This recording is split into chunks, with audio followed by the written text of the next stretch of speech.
Voy a presentarle a todos los que están en la nube y a los que están aquí en la sala al doctor Jaime Romano Micha, que es uno de los científicos más destacados y reconocidos tanto a nivel nacional como internacional dentro del ámbito de la neurofisiología. Es médico cirujano por la Universidad Nacional Autónoma de México, con doctorado en neurociencias por la Universidad de California. O sea, yo creo que es un perfil perfecto para todo el tema que estamos desarrollando durante estas dos jornadas. Además, fue director del Servicio de Neurofisiología del Instituto Nacional de Salud Mental de México. Bajo ese cargo recibió el primer aparato de electroencefalografía computerizada de Latinoamérica. En 1978 funda el Centro Neuropsicopedagógico, clínica especializada en neurología, psicología y pedagogía, con más de 30.000 pacientes a la fecha. Además, como investigador en la UCLA y en el Instituto Mexicano en Salud Mental, ha profundizado en temas como la atención, la memoria visual y el proceso de toma de decisiones. En 1988 creó un sistema computerizado de mapeo cerebral, adoptado por más de 120 clínicas en el mundo. Ha publicado diversos artículos especializados, capítulos en obras científicas y desarrollado el modelo de la neuropirámide, un esquema práctico de lo que ocurre en nuestra mente cuando tomamos una decisión, aplicado al ámbito de la neuroeducación. Y además, a lo largo de su carrera profesional de más de 40 años, ha colaborado con personalidades icónicas de la medicina como el doctor Rui Pérez Tamayo o el prestigioso don Joaquín Fuster. Bueno, en esta magna conferencia el doctor Romano nos llevará de la mano por estos procesos cerebrales para poder comprender una nueva forma de potencializar el aprendizaje dentro del ámbito educativo.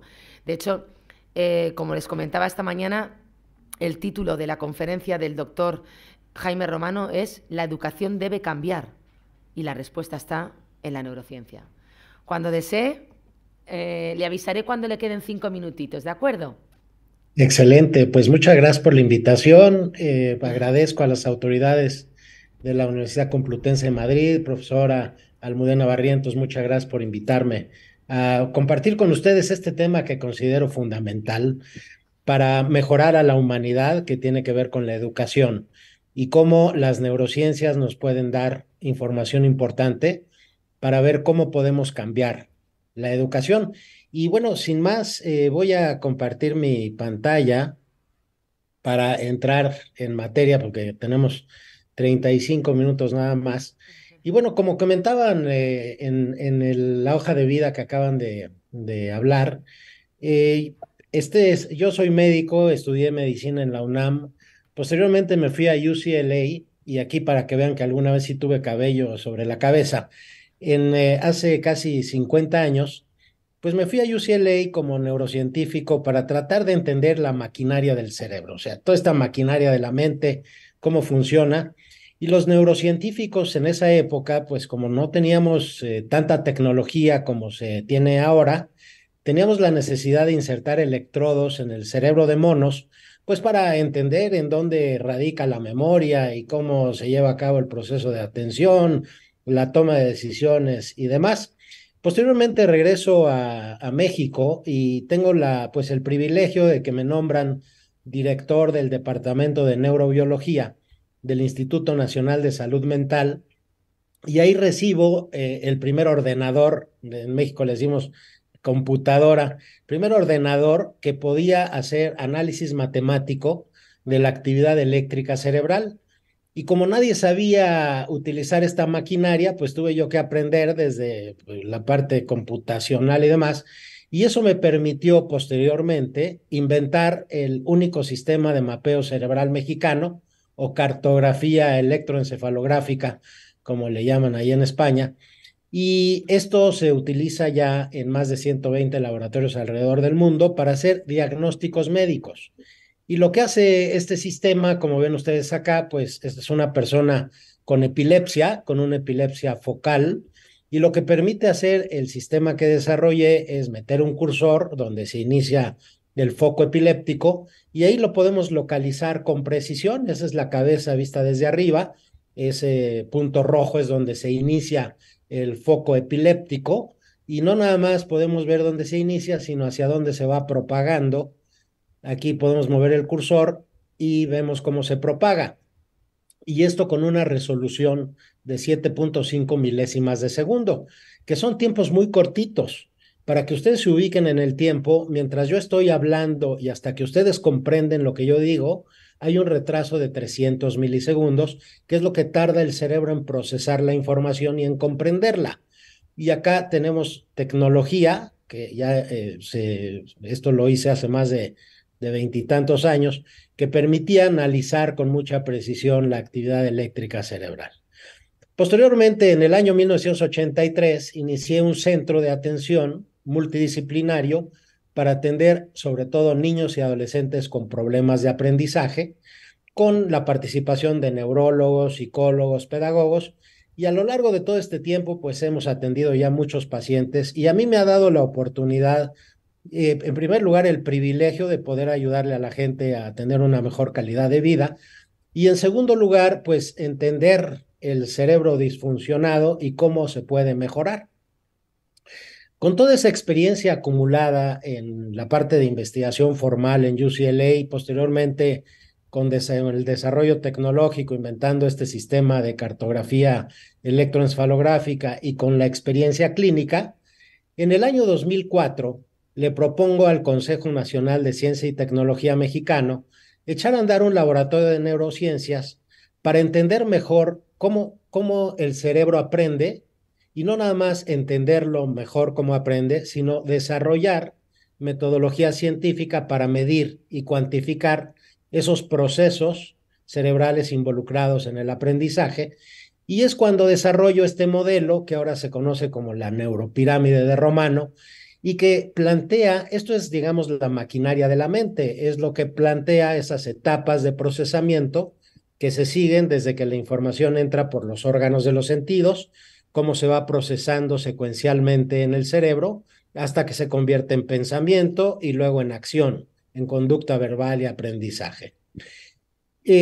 Además de eso, pues empecé a desarrollar, como les decía, tecnología para poder medir cada uno de estos etapas o cada uno de estos peldaños de la neuropirámide a través del uso de equipos sofisticados, equipos médicos complejos, ¿verdad? Que permiten colocar sensores sobre el cráneo, colocar sensores sobre el cuerpo y medir variables biofisiológicas que a partir de estas señales cuantificadas matemáticamente, pues me permitían empezar a medir esas etapas involucradas con el pensamiento.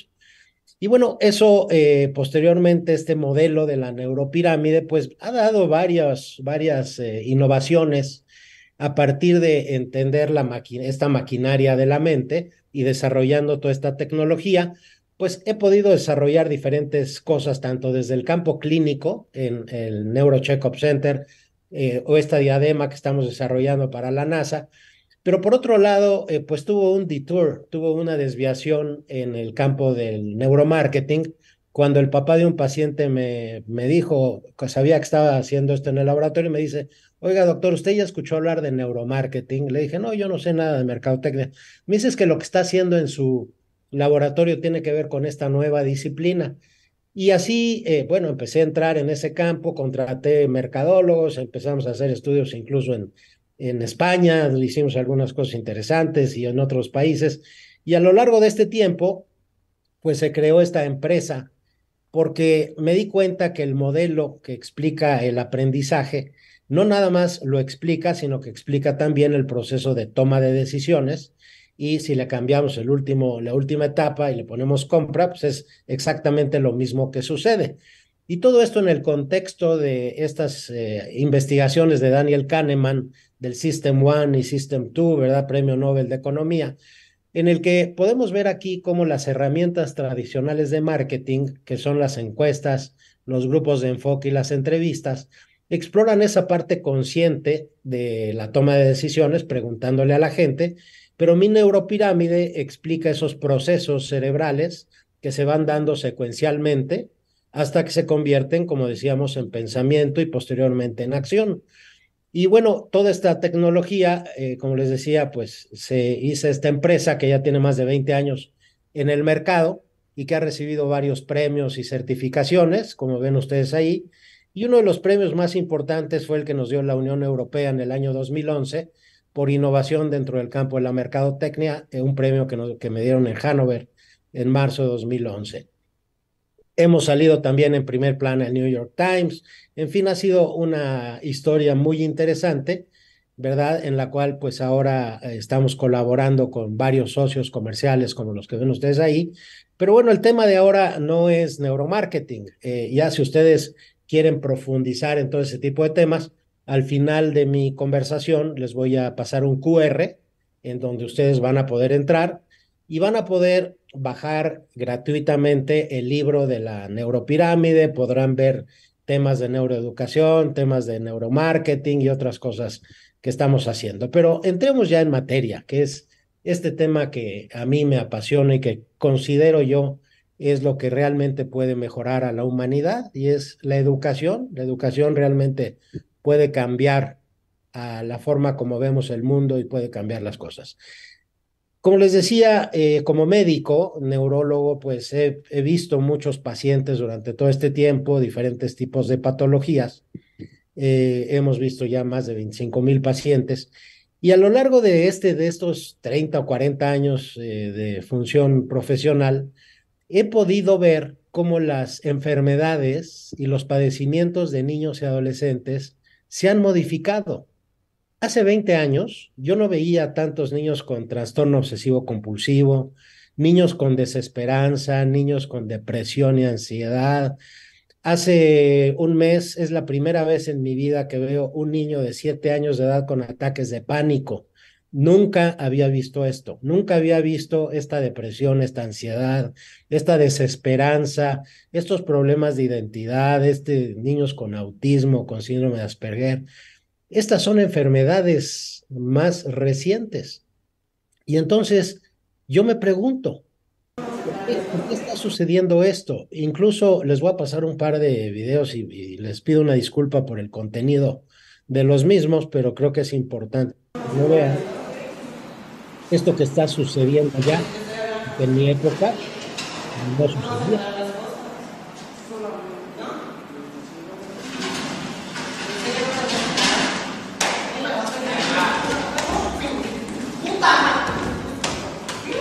Esta violencia que ahora escuchamos, que ahora observamos, mujeres, todo esto no se veía.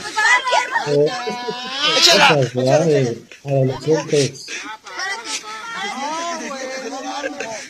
Sí, así se va. Se siente mal. Déjala respirar. Adolescentes alcoholizados, ahora es tan necesario todo esto de las drogas, la desesperanza, todo este tipo de cosas. Y bueno, aquí hay dos preguntas que se me antoja hacer. Uno, ¿tendrá todo esto que ver con el sistema educativo actual? Y si es así, ¿podrá el sistema educativo ayudar a cambiar esta situación? Definitivamente no digo que el sistema educativo actual sea el responsable de esto que acabamos de ver, pero la pregunta es, ¿estará contribuyendo a eso? Seguramente el problema es psicosocial y multifactorial y demás, pero centrémonos en analizar un poco el sistema educativo actual para ver si esta desesperanza, esta desilusión, esta depresión, esta ansiedad que estamos viendo en niños y adolescentes tiene que ver con esto. Y bueno, para eso, pues me remonto a 500 años atrás, en que el bien más preciado de la educación era la información y la persona que tenía el libro escrito, ¿verdad? A mano, pues si tenía la información, era el profesor y era el que transmitía esa información y así se llevaba a cabo hace 500 años la educación. Y empieza a cambiar a principios del siglo XIX. En Prusia nace la educación como la conocemos en la actualidad. Los pilares de la educación actual pues están basados en la disciplina y la obediencia. Aquí vemos que el modelo espartano de educación que fomentaba la disciplina y la obediencia es lo que estamos nosotros enseñando a nuestros alumnos.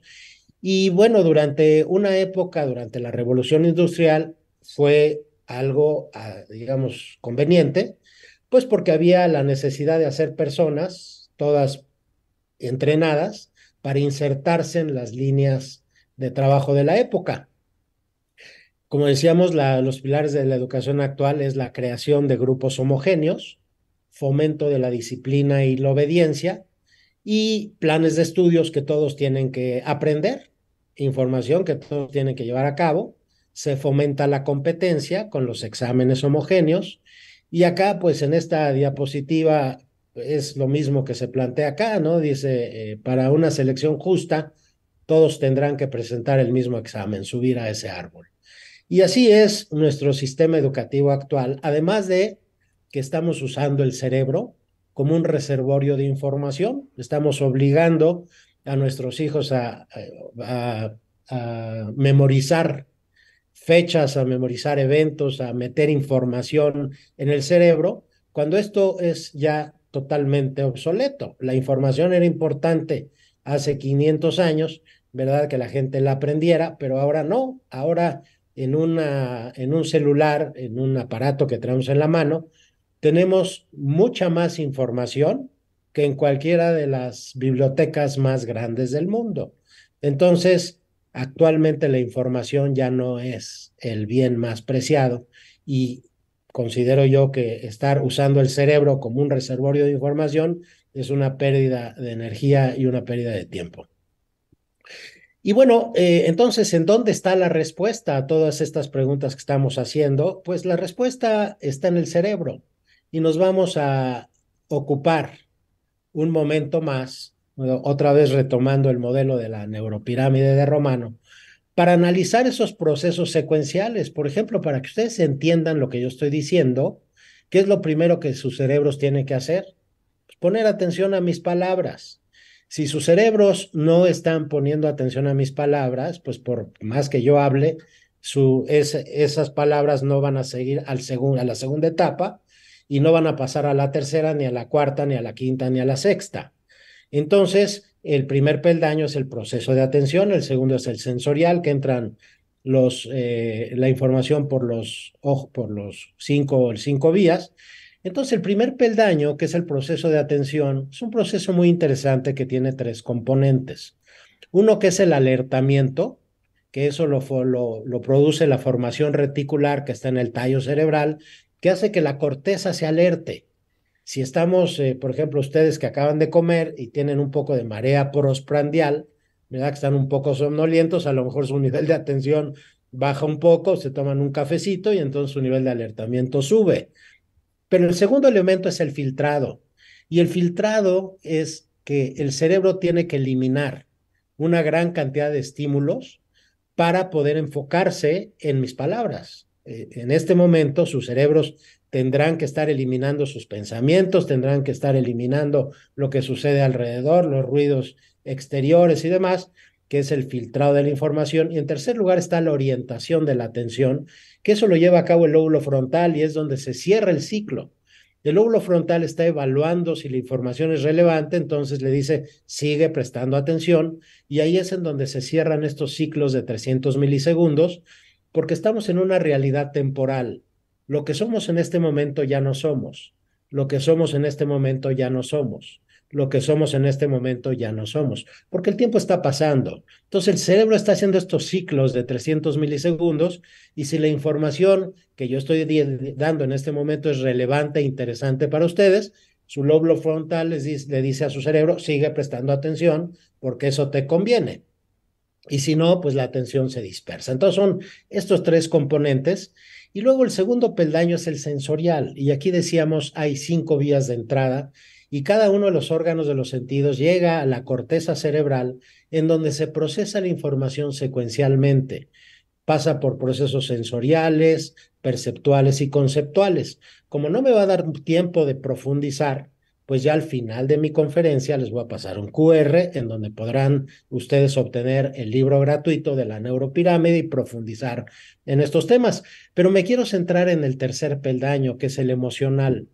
Ese peldaño se lleva a cabo en el sistema límbico. Y aquí empezamos a tener algunas respuestas a la pregunta que yo hacía. ¿El sistema educativo actual tendrá que ver con esta desesperanza, con esta tristeza, con esta desilusión en los niños y adolescentes?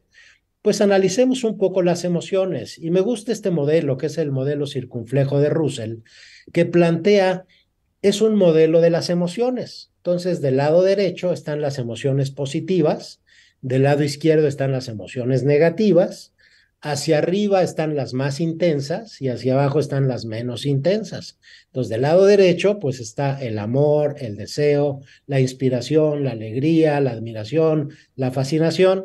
Del lado izquierdo está la agresión, el disgusto, la irritación, los celos, el desprecio, la decepción, el aburrimiento, la tristeza y el aislamiento. Y aquí ya ven ustedes una relación entre las cosas que yo les pasaba hace rato, de la tristeza, el aislamiento, el aburrimiento, están de este lado. ¿Y por qué están pasando así? Bueno, pues vamos a analizar otro tema interesante, y es esto que Skinner, que pues es el padre del conductismo, descubrió que el premio y el castigo era la mejor manera de aprender, es el aprendizaje más rápido. ¿Y cómo lo hizo? Pues agarró unas ratitas y las puso dentro de unas jaulas, y la ratita aprendió que cada vez que apretaba esa barrita con su nariz, pues recibía alimento. Y ya que había aprendido la rata a apretar la barra para tener alimento, Skinner metió una variable adicional, que era encender ese foco que está ahí, y cuando el foco estaba encendido y la rata apretaba la barrita, en lugar de alimento recibía un toque eléctrico en sus patitas. Bueno, con solamente 2 exposiciones, la rata aprendió que no debería de apretar la barra si el foco estaba encendido. Entonces se dio cuenta que esta manera era pues la manera más rápida de aprender, y eso es lo que está utilizando la educación actual, el premio y el castigo. Pasas los exámenes, tienes 10, repruebas los exámenes, tienes 0. Te tienes que portar bien, tienes que ser obediente, tienes que tener disciplina, la repetición, el temor, las calificaciones, la memorización. Todo esto está fomentando emociones negativas. Está fomentando aburrimiento, tristeza, celos, depresión y todo lo demás. Entonces, aquí hay una primera respuesta. Efectivamente, el modelo espartano de premios, castigos, disciplina y demás fomenta esto que estamos viendo actualmente en nuestros hijos y en nuestros adolescentes. ¿Qué tenemos que hacer?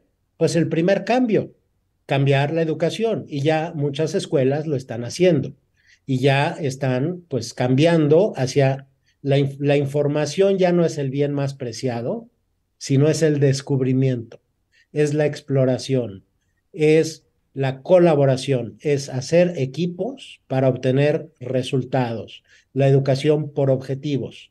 ¿Y en la que se fomenta la imaginación, se fomenta la motivación, la perseverancia, la empatía, la tolerancia entre los mismos alumnos? Y entonces este es un primer cambio que la educación debe de hacer, y que ya varias escuelas lo están haciendo. Pero hay cosas más allá que la neurociencia nos está enseñando, y tienen que ver con el siguiente peldaño, el peldaño de la cognición. El peldaño de la cognición es la corteza cerebral. La corteza cerebral es el telar encantado. Es esta maravilla donde están las neuronas, donde se hacen las redes neuronales, donde se da el aprendizaje, donde se da el conocimiento, donde se da la imaginación.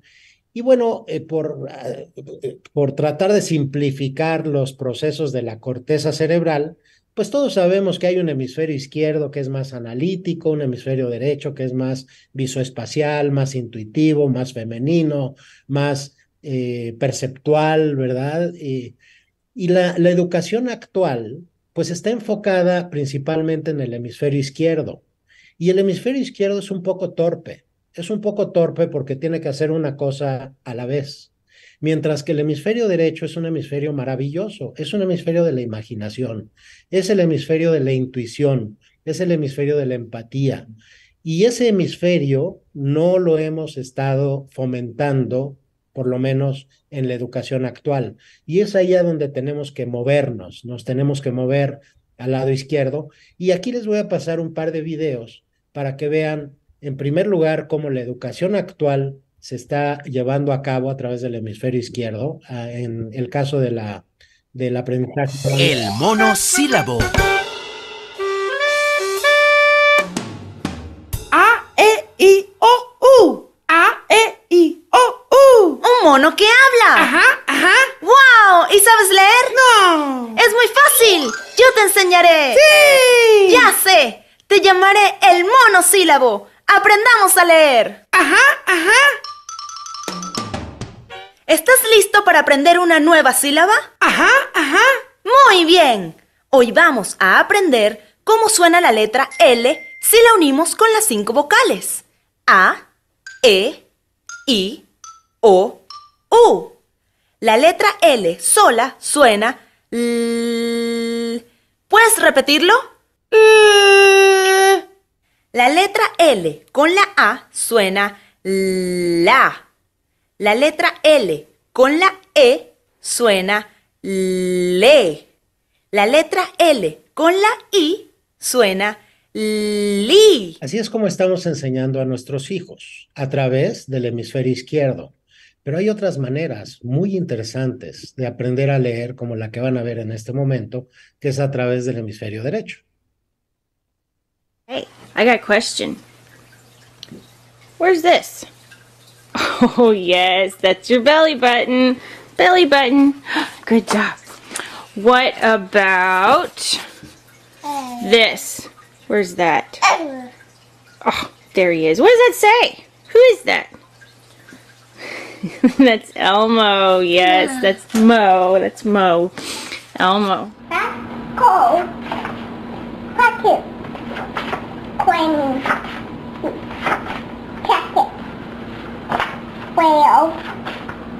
Becky. Table.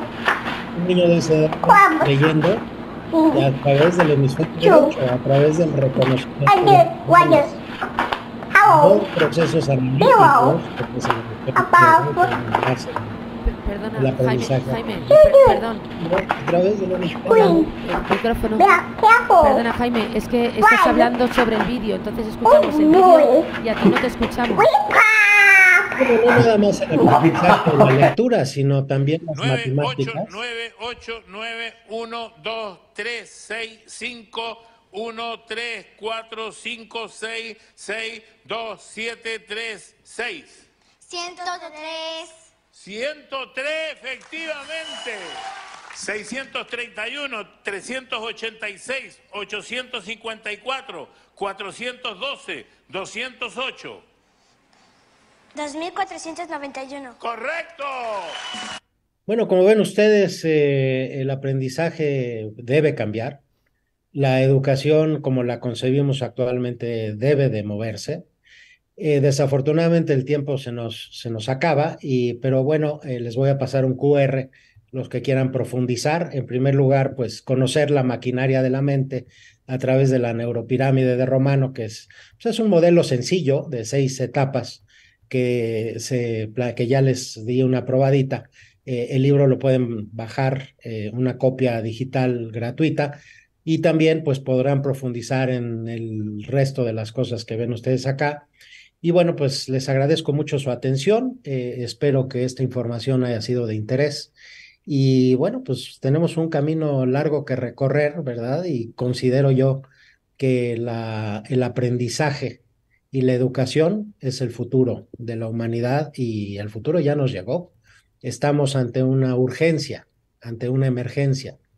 Estos padres que les dan a sus hijos los iPads y los celulares desde chiquitos para que se entretengan, están fomentando lapsos de atención muy cortos y están perdiendo la oportunidad de que las personas tengan lapsos de atención largos, que es lo que se lleva a cabo cuando uno lee un libro.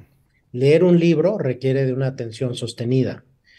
Jugar un videojuego o estar haciendo estas cosas con los iPads y demás están fomentando tiempos de atención muy cortos.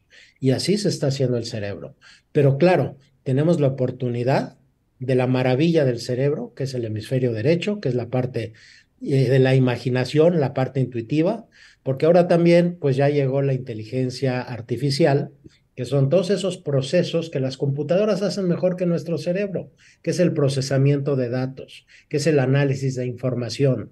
Todo eso es hemisferio izquierdo. Ya Eso debemos de dejarlo de lado y enfocarnos la humanidad en el hemisferio derecho para que seamos más empáticos, para que podamos desarrollar más la telepatía y la comunicación a nivel no consciente, que eso sucede todos los días, aunque no nos damos cuenta.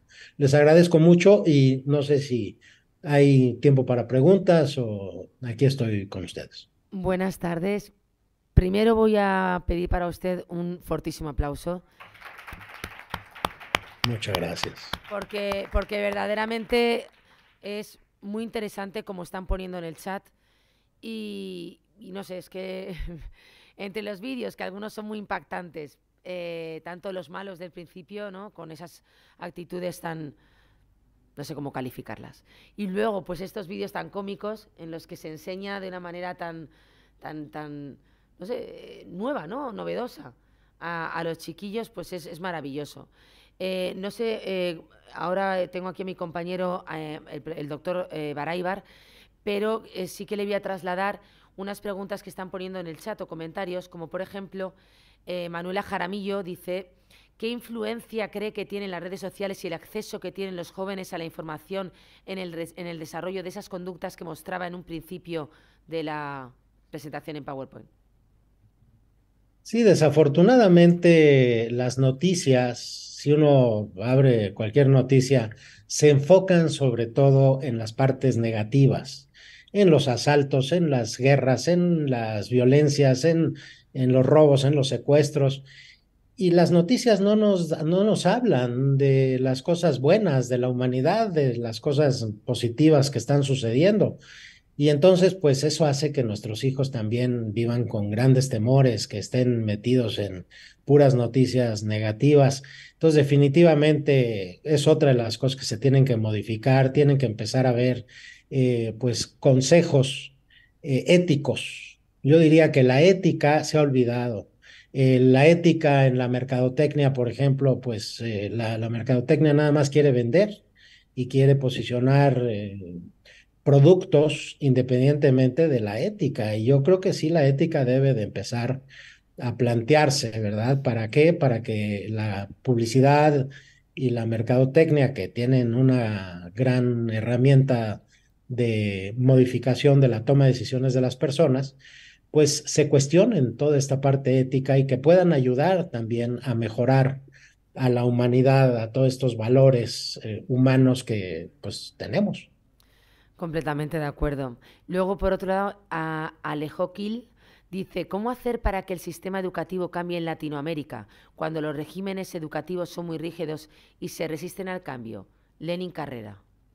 Sí, es una gran verdad. Yo he estado dando conferencias a diputados, a senadores, tratando de difundir todo esto que pues ahora les di una probadita con unos cuantos minutos, pero la gente se tiene que hacer consciente y efectivamente hay tantos intereses creados, tantas cosas tan difíciles de cambiar, porque pues implicaría hacer cambios muy grandes. Yo tengo un proyecto que, bueno, el que esté interesado, pues que se meta ahí a las redes que les dije y pues los que quieran unirse para crear una universidad nueva, una universidad en la que fomentemos más bien estas funciones mentales que eran las que yo comentaba y que se puede hacer paralelo a la educación actual que pues como ven ustedes ahí es obsoleta. Entonces poco a poco tenemos que ir cambiando, aunque el tiempo nos gana. Yo no sé si vamos a poderlo hacer con la velocidad necesaria, pero ojalá y diputados, senadores y todas las gentes que toman decisiones en torno a la educación, pues vean estas cosas y se planteen estos cambios que son necesarios hacer. Pues siga haciendo esas conferencias a esos diputados, a esos ministros, a esos políticos, para que de verdad implementen, ¿no? lo que usted comenta y que vamos, que es que son conceptos empíricamente comprobables y que desde luego hace mucha falta, ¿no? Hace mucha falta. No sé, Antonio, si quieres comentar alguna cosita. Sí, pues bueno, dar las gracias al doctor Jaime Romano por su brillante exposición y creo que ha sido contundente en la necesidad. Cualquier sociedad necesita, evidentemente, entre sus prioridades tener la educación de las nuevas generaciones y nada, darle la enhorabuena por esta ponencia tan visual, tan atractiva y y por el esfuerzo de esa dilatada carrera profesional que usted nos ha mostrado y que algunos hemos seguido durante las últimas décadas. Simplemente darle las gracias a un maestro de la neurociencia y sobre todo en este caso aplicada a la educación. Gracias, Antonio. ¿Qué le digo, doctor Romano? Que me encantaría que volviera a estar con nosotros en otra próxima edición.